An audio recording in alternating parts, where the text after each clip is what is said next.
before I do that, let me talk about some of the myths. Some of the myths in network marketing. Myth number one.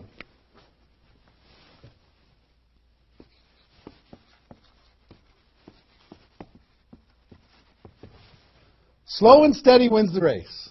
Slow and steady wins the race. If you just stay consistent, if you just hang in there, if you just do a little bit every single month, a little tiny bit every single month, if you do that, then success is bound to happen for you. That's not true. It's a myth, especially in network marketing. Other careers, maybe that's true. But in network marketing, guess what? Slow and steady is going to starve you to death.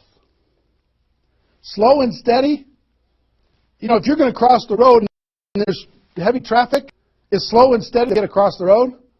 No. You've got to get across the road. Slow and steady, you're going to get run over, right? So slow and steady is not going to win the race. Slow and steady is going to starve you to death inside of network marketing. And let me kind of give you a couple of examples.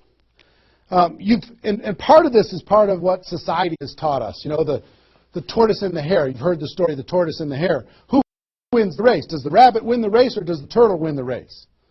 Well, the rabbit took off like crazy and then got distracted and disappeared. And the turtle, they just do a little tiny bit every single time. And the turtle ended up getting success, right? Well, in network marketing, guess what you got to be? You got to be the rabbit first to get things off the ground, and then the turtle, and then the rabbit, and then the turtle. I'll give you another example. Example I like to use all the time. Let's say this is a runway at the airport, okay? This is a runway at the airport, and on this runway, you got an airplane. Like my fancy art. But on this airplane, you're sitting on the runway. Now, let's say you're a good person, and you're just, you know, you're a part-time pilot. So because you got other stuff going on, you decide on the runway that you're going to give it 20% effort. So you're going to put the throttle down to 20%. Now, if you have any experience in being a pilot, are you going to get off the ground? If you go to 20% throttle? No. Are you going to get movement? You're going to move down the runway? Yes. But you're not going to get off the ground. What if you had to do 40%? Okay, fine. I'll do double the 20%. I'll do 40%. You're going to get off the ground? No. How about 60% or 80%? No. What do you have to do? Even if you're a part-time pilot, what do you have to do to get off the ground? You got to give it 100%. Now, it's not forever, but you got to give it 100% to get to an altitude. Now, once you're at that altitude, then you could pull back. You can't keep it at 100% for forever. Then you could pull back. You could put it on cruise control. You can relax a little bit. But to take off requires focus, commitment, 100% energy. You've got to do it to get off the ground. This is true in any career, any business. To get off the ground, you've got to go crazy. You've got to give it 100%. You've got to go nuts. Now, get off the ground. Whether you're a part-time person in network marketing or a full-time person in network marketing, you can say, well, I don't want to recruit 20 people in 30 days. I want to recruit one person a month. Have you heard that myth? If you just recruit one person a month and you teach everybody in your group to just recruit one person a month, you can have 4,000 people at the end of your first year. Well, that sounds really cool, and it looks really nice on a piece of paper, but I've never seen anybody do it in 27 years. You know why? Because you can't get any altitude. You can't get off the ground doing one a month. You move down the runway, but if you don't get off the ground, eventually you're going to run out of runway. And if you've got trees at the end, you're going to hit the trees. You're going to hit the barrier at the end of the runway. It's going to be over for you. So slow and steady is not going to get you off the ground. A burst of energy, 100%. That's why recruiting 20 is important. Recruit 20, get off the ground. Then throttle back. Work with those people, train them, motivate them, whatever. Okay? So slow and steady is not going to win the race. You've got to get an altitude. You've got to give it all you've got for a short period of time. Second is, here's the second myth.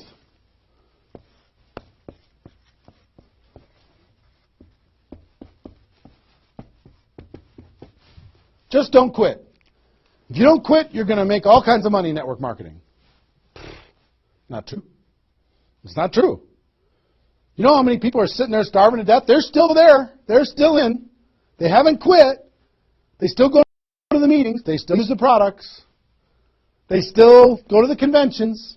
But they haven't quit. Not quitting, of course that's important, because if you're not in the game, you can't win. But just not quitting is not enough. You've got to learn, you've got to grow, and at some point, you've got to get to that day that says enough is enough. I'm not going to live like this anymore. I have a higher purpose. I have a gift to be able to help people, and I'm going to go beyond just not quitting, and I'm going to give this 100%. That's what it takes. Learning skills, growing, practice, and a burst of energy. If you give a burst of energy, decide that if you just say, slow and steady wins the race, I'm just not going to quit. You know how many millions of people in network marketing are holding on to these two things and hoping that something changes? Millions of people. I don't want you to be one of them.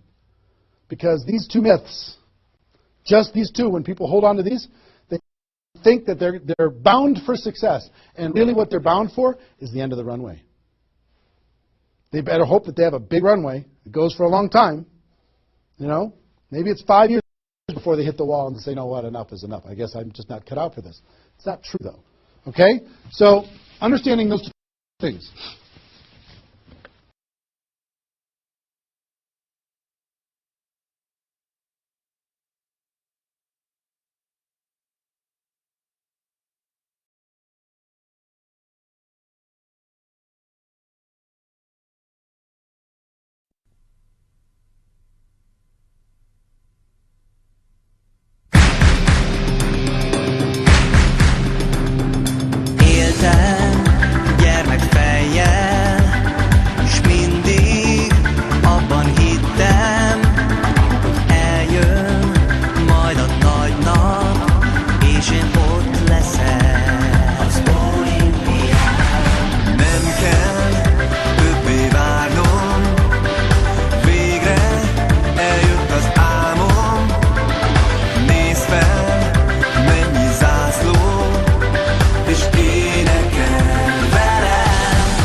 Sok millió kéz összeér. Ha együtt vagyunk, ha úgy is lehet, miért ne ünnepelnénk? Győznünk kell, készülj rá, bíznunk kell, számíts rá. Győznünk kell, hát szóljon a dal, s ledőlhet minden fal. Győznünk kell, készülj rá, bíznunk kell, számíts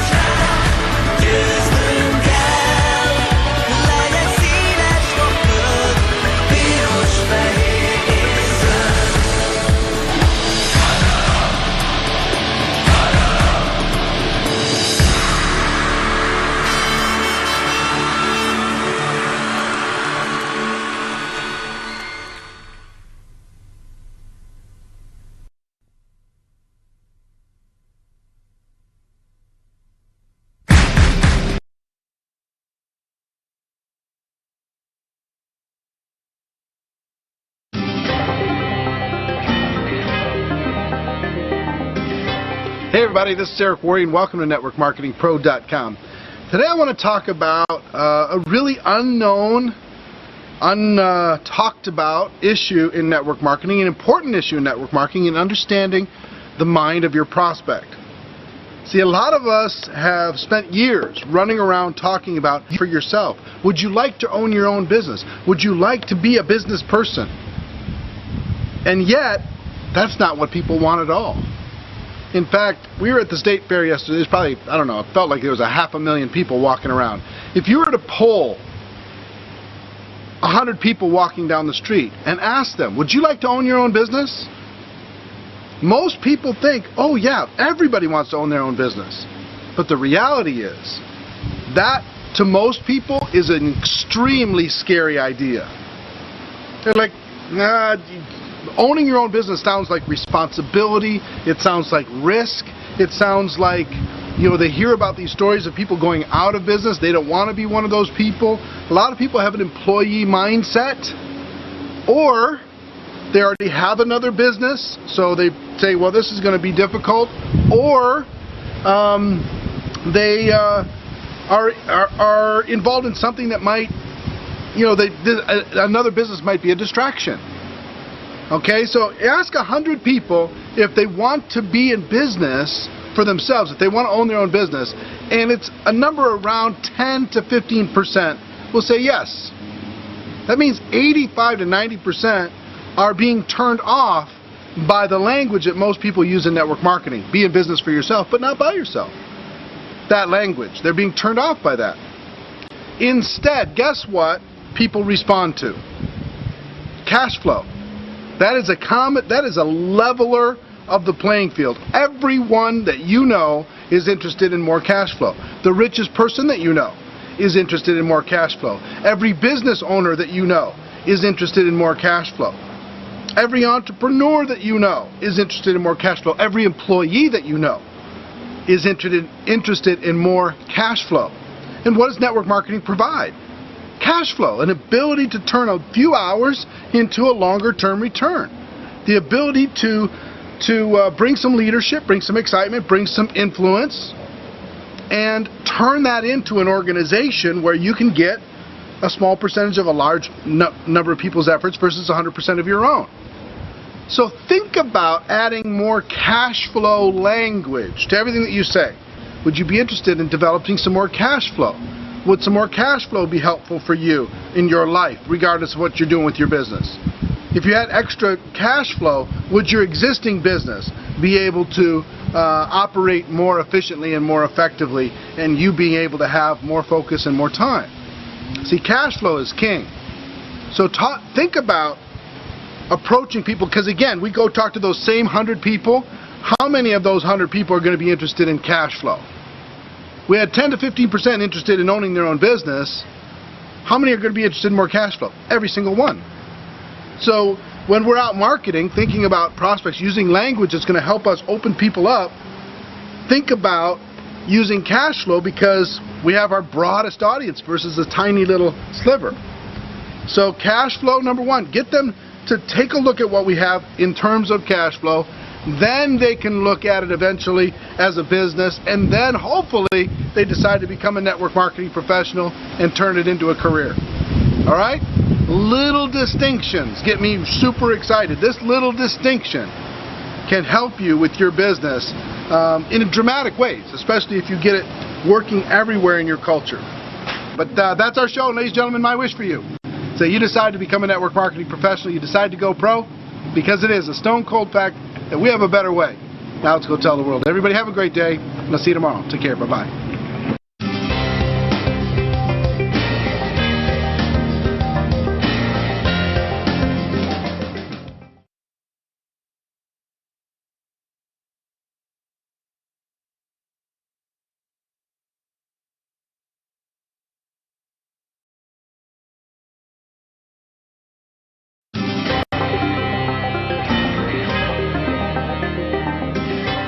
Hey everybody, this is Eric Worre and welcome to NetworkMarketingPro.com. Today I want to give you a little bit of advice when it comes to building rapport and building trust with your prospects. See, a lot of people come with fancy words and they just do all the talking. they ask their prospect to listen. You just listen. Let me do all the talking. I'm the expert. I've got all the answers. I know how to solve all these problems because you haven't built any rapport. I was talking earlier today with somebody to learn how to be more effective with prospects. And I just, listen, if you were a consultant, and you're a highly paid consultant, and you're going into a company, and you're going to help the company do better, what would the first thing you would need to do in order to be effective? They answered, well, I'd have to know more about the company. I said, well, how would you learn more about the company? He said, well, I guess I'd have to ask them questions. I said, exactly. What you need to do is you need to ask some questions. You need to be interested. You need to be curious. You need to dig a little deeper. You need to say, well, why do you want to have change? And what are you looking for? And what would that mean if this happened or if that happened? You need to be like a doctor probing to be looking for symptoms so you can prescribe a solution. So as you're prospecting, if you'll just learn to ask some questions, build some rapport, listen to what it is that the person is looking for in their life, then when you respond with a solution, you can kind of tailor your language to the needs of the prospect. See, our profession provides so much incredible value in so many different ways. You can present it in a way that a person will actually be able to hear it versus coming and saying, I've got a one-size-fits-all type of a presentation. If you develop a little rapport and you find out that the stay-at-home mother or stay-at-home father wants to be able to have a little bit more ability to do more for their kids, or a better school or whatever, then you have the ability to talk to them about helping them solve that problem. If you know a person's making good money but they're stressed out, they don't have a life, then you know how to be able to talk to them in a way that will help them go from being blind to being able to see. So if you'll build rapport by asking questions, being interested instead of being interesting, when you get those questions answered, then you can start to think and then be able to offer a solution that might make sense to people. Does that help? See, just act more like a consultant than you do a recruiter. Be a consultant, be a friend, be a coach, be somebody who can offer some good advice and help people to see what it is that we have inside of network marketing.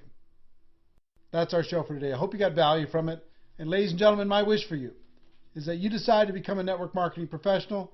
You decide to go pro, because it is a stone cold fact that we have a better way. Now let's go tell the world. Everybody have a great day, and I'll see you tomorrow. Take care. Bye-bye.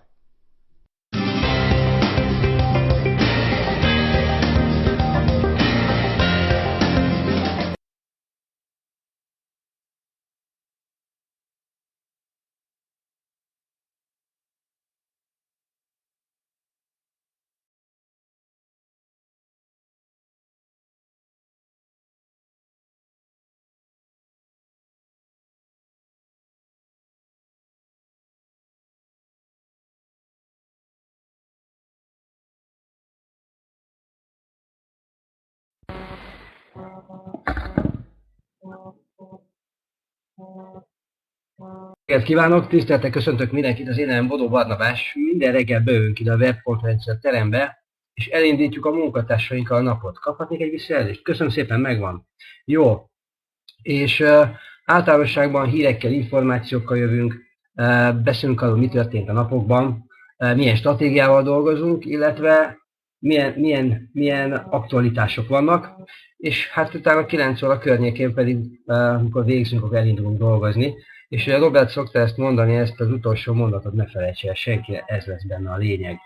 Jó, most a reggeli információk között annyit tudnék mondani, hogy elindult egy nagyon jó tréning sorozat országos szinten, amit ilyen boat show-nak neveztünk el. Ez már ezen a héten az első találkozók megtörténtek, elég sűrű napjaink voltak. Hétfőn kezdtük egy Business Plus akadémiai képzéssel, nagyon-nagyon jó hangulatban ment le. Nem voltunk sokan, viszont azt tudjuk, hogy ők a kemény magok, ők akik teljesítettek egy feltételrendszert ahhoz, hogy ezen a képzéssel részt vehessenek, és ez nem egy ingyenes dolog, ide már kell egy kis fókusz, energia, kell dolgozni érte, és megérdemelték, gratulálok azoknak az embereknek, akik kvalifikáltak, és ott voltak ezen a tréningen. És a többi pedig, a keddi nap, hát az Békés Csabán történt az első ilyen tréningünk. Nagyon jó hangulatban érkeztünk le, nagyon sok munkatársal találkoztunk, nagyon sok partnerrel, hát közel 90-en voltak a Békés Csaba és környékéről, úgyhogy gratulálok a helyi vezetőknek és a résztvevőknek, ugyanis ez egy hétköznap délutáni nap, időpont, délután 2-kor kezdünk, és gyakorlatilag megtel a terem. Úgyhogy estére mindenki egy jó lelkesedéssel távozott el. Még utána vacsoráztunk a vezetőkkel, átbeszéltük, hogy mi történt, és ők is úgy gondolom, és úgy láttam, hogy nagyon lelkesek voltak a naptól. A tegnapi nap folytattuk Budapesten, szintén teltházal mentünk, pár közel 100 ember gyűlt össze, itt is gratulálok mindenkinek, aki megszervezte, részt vett ezen a rendezvényen, hiszen ezt is délután 2-kor kezdtük, mindegyiket úgy fogjuk kezdeni, úgyhogy aki hétköznap délután 2-kor szakít magának arra időt, illetve átszervezi a napirendjét és a programját, hogy részt vegyen ezen a rendezvényen, gondolhatjuk, hogy akarja magát képezni, többet akar ettől a vállalkozástól, úgyhogy úgy gondolom munkatársaink, illetve vezetők, hogy ezekkel az emberekkel kell tovább is dolgozni. Ők azok, akik komolyan gondolják, hogy ezt a tevékenységet folytatják a shopping centerbe. Aztán itt van, kitettem a programot, jövő héten folytatjuk újra, úgyhogy jövő héten van még 2 városunk, Kecskemét, Tapolca, és utána még egy héttel tovább elcsúszik az Gyöngyös. És ezzel kapcsolatban szeretnék néhány dolgot átadni, mert egy olyan tréninget raktunk össze, ami gyakorlatilag hasznos, gyakorlati tanácsokat ad, motivációt ad, lendületet ad, úgyhogy én azt gondolom érdemes rádolgozni. És beraktam ide egy dolgot, ezzel kezdjük mostanában a tájékoztatónkat, hogy mire vágynak az emberek. Adjuk meg nekik ezt a lehetőséget. Adjuk meg az első otthon nyaralás. Az, hogy egy hétköznapi munkáért a végén valaki kap egy ilyen ajándékot, nem hétköznapi dolog, míg a network szakmában sem, nem, hogy egy átlagos vállalkozásban, egy átlagos munkahelyen, hogyha egy tevékenységet jól csinálsz, általában meg sem dicsérnek érte, nem, hogy még kapsz érte valamilyen olyan élményt, ami egyébként, hát ennek a diának is az a lényege, hogy mondhatjuk azt, hogy az élet értelme. Miért? Nagyon érdekes dolog, sokszor szoktam arról beszélni, és sokan még mindig nem értenek velem egyet, hogy nagyon nehezen tudunk a pénzért dolgozni. Mert hogyha az emberek tudnának a pénzért dolgozni, nem lenne szegény ember a földön, de hát nagyon sokan vannak, akinek szüksége van pénzre.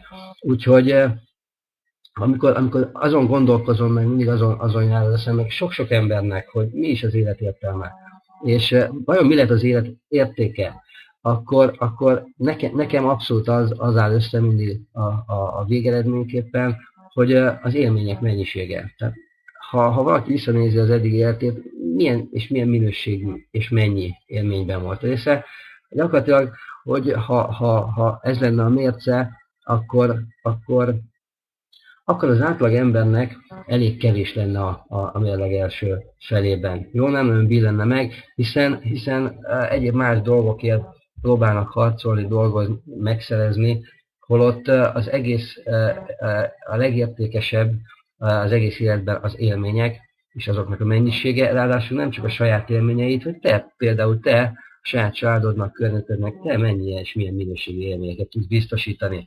Úgyhogy én úgy gondolom, hogy ez egy érdekes témakör lehet erről sokat beszélni, de nagyon jó koncepció az, amit most itt a menedzsment és a Babi kitalált, hogy meghatároztuk egy nagyon jó célt. Az első szempont, és ez a hajóút, ami a nyár végén vár azokra az emberekre, akik jól dolgoztak és jól teljesítettek. Én nem mondanám, hogy egy kirívó teljesítményt tettek le, mert ezeken a tréningeken pont erről szoktam beszélni a végén, hogy gyakorlatilag egy átlag tempó az, amit elvár a vállalkozás azért, hogy ezt a hajóutat odaadja. Van, aki azt mondja, hogy ez egy nagyon komoly teljesítmény, és meg is értem, hiszen hogyha nemrég csökkent ebbe a tevékenységbe, és nem régi vállalkozó, igen, lehet, hogy egy komoly teljesítmény gondolja, bár ezt én úgy gondolom a mai napig, hogy bárki, aki akár jövő héten vagy jövő hónapban találkozik az ajánlatunkkal, ő is fent lehet a hajón, ő is tudja ezt teljesíteni. Jó, összeítem nekem magamnak pár gondolatot, és az egyik ilyen, hogy például aki lenne egy olyan kérdés, hogy ha valaki el tud adni, tehát jó értékesítő, tanulta, vagy érzéke van hozzá, akkor vajon, hogyha valaki el tud adni, akkor mindent el tud adni? És gondolkozz el ezen te is. Mert ez is egy nagyon-nagyon érdekes dolog, mert vagyunk most egy fókuszban. Van egy központi dolog, amivel dolgozunk, ez a B33-as modell. Úgyhogy mit kell ezzel tenni? Át kell adni az embereknek, ajánlani. Gyakorlatilag meg kell ők értetni, ez egy nagyon jó dolog, hogy azonosuljon vele, és magának akarja megszerezni ő is. Ez gyakorlatilag egy értékesítés, néhány szóban megfogalmazva, és nekem a válaszom arra, hogyha valaki el tud adni, vagy jó értékesítő, akkor az bármit. Az bármit, akár egy ilyen ötletet, akár egy rendezvényt, akár egy B33-as modellt.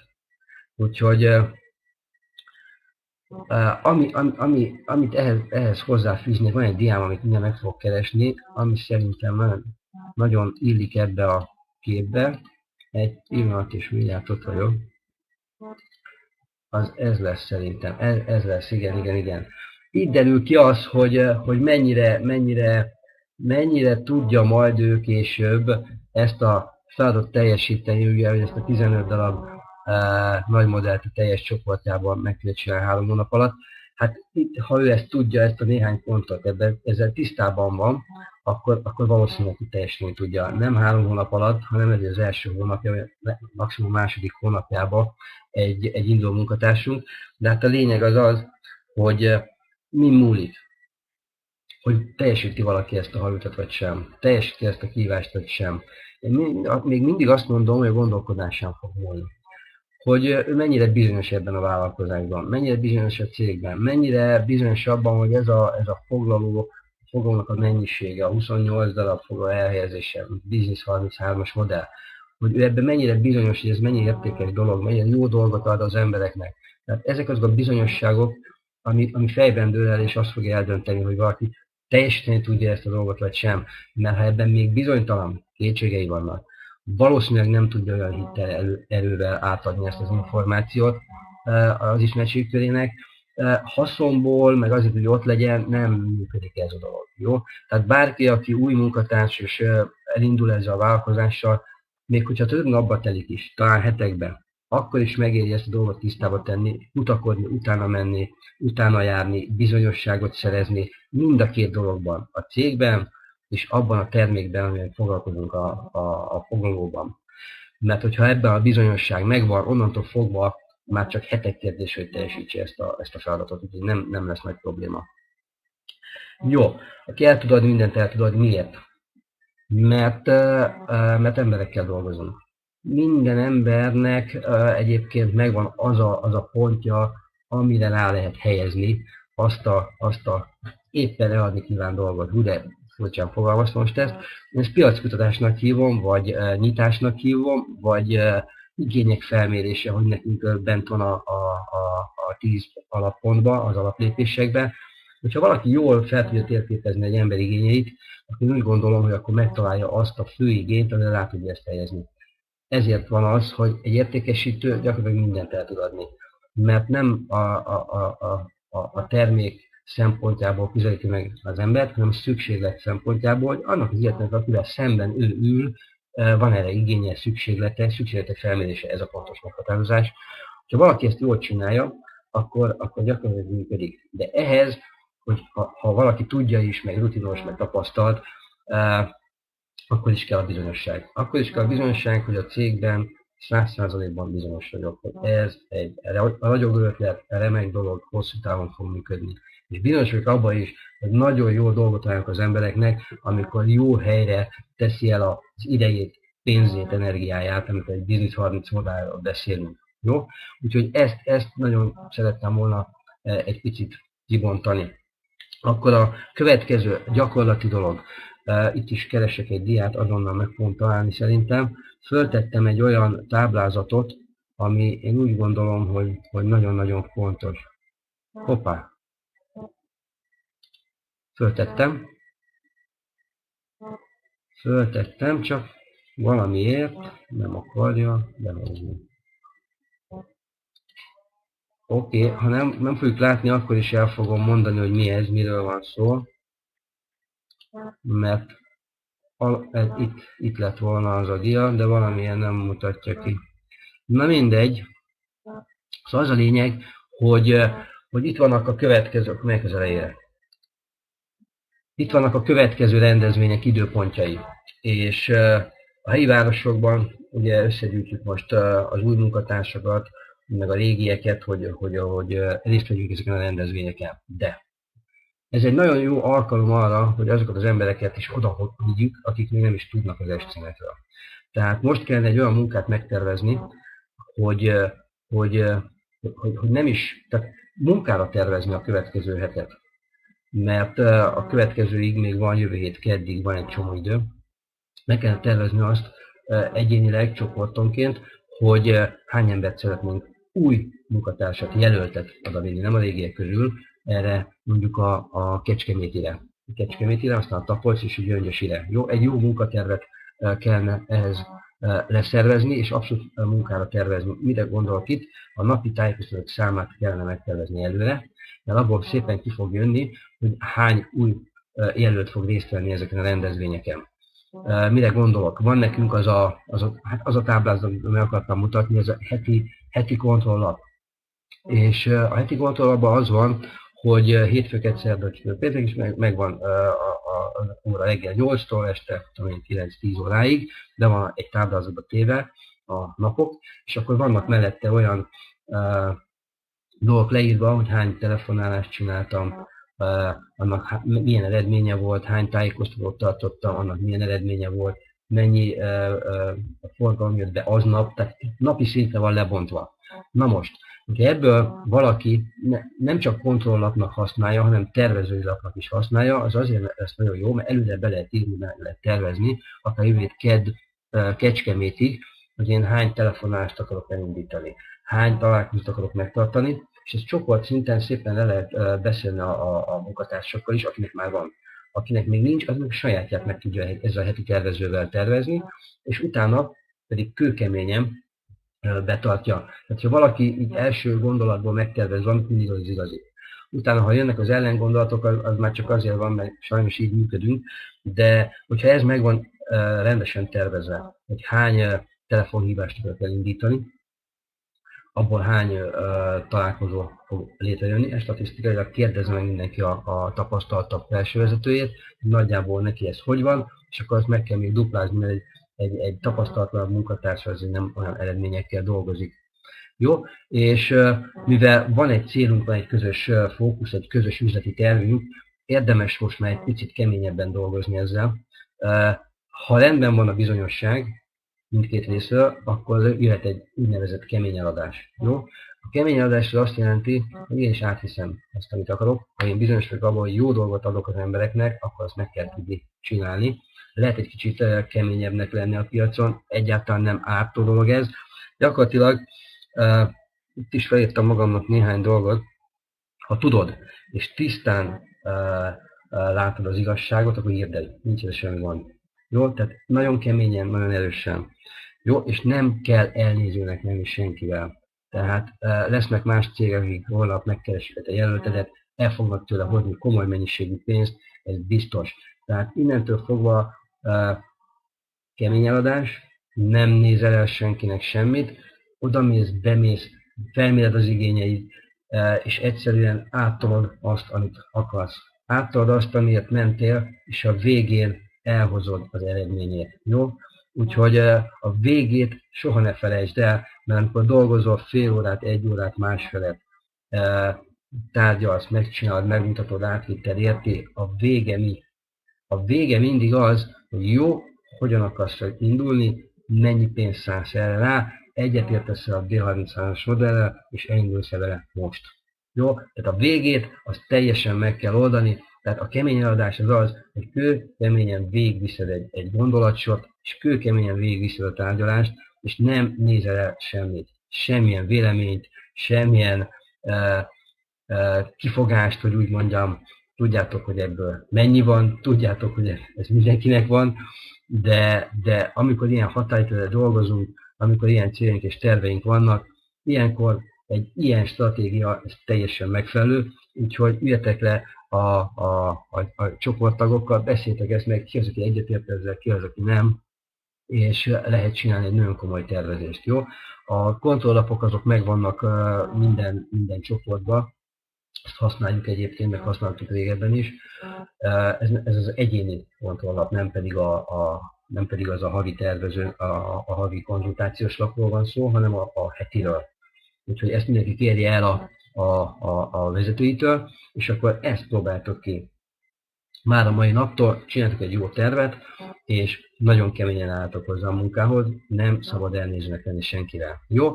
Köszönöm szépen már a figyelmet, és nagyon jó munkát, nagyon jó szervezést kívánok mindenkinek. Sziasztok, viszontlátásra!